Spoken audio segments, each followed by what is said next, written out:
অনেকদিন আগের কথা। এক জঙ্গলে টুনি নামের একটি চিড়িয়া বসবাস করত।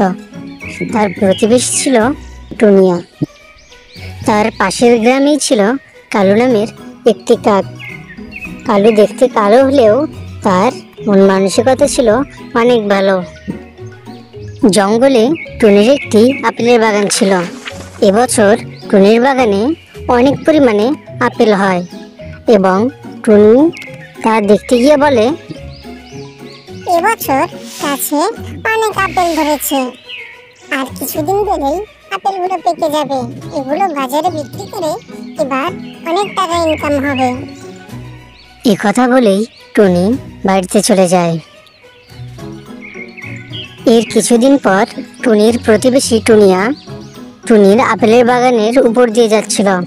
যাওয়ার সময় সে বাগানে অনেক সুন্দর সুন্দর আপেল দেখতে পায় এবং সে বলে, টুনির বাগানে তো অনেক আপেল ধরেছে, আমার অনেক খিদেও লেগেছে, যাই গাছ থেকে কিছু আপেল পেড়ে খেয়ে নেই। এ কথা বলেই টুনিয়া গাছ থেকে আপেল ছিঁড়ে খেতে থাকে। এই দৃশ্যটি দূর থেকে কালু দেখছিল। কালু মনে মনে ভাবে, এই বিষয়টি টুনিকে জানাতে হবে। এ কথা বলেই কালু সেখান থেকে টুনির বাসাতে যেতে শুরু করে।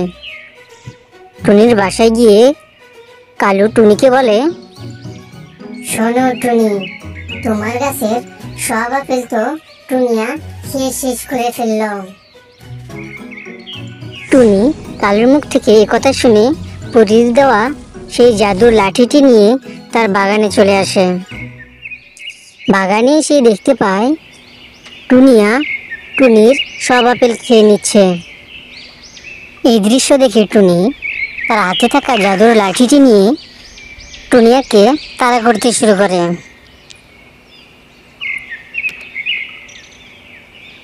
টুনিয়া দৌড়াতে দৌড়াতে যখন হাঁপিয়ে যায়, তখন টুনি তার হাতে থাকা লাঠিটি নিয়ে টুনিয়াকে মারতে শুরু করে।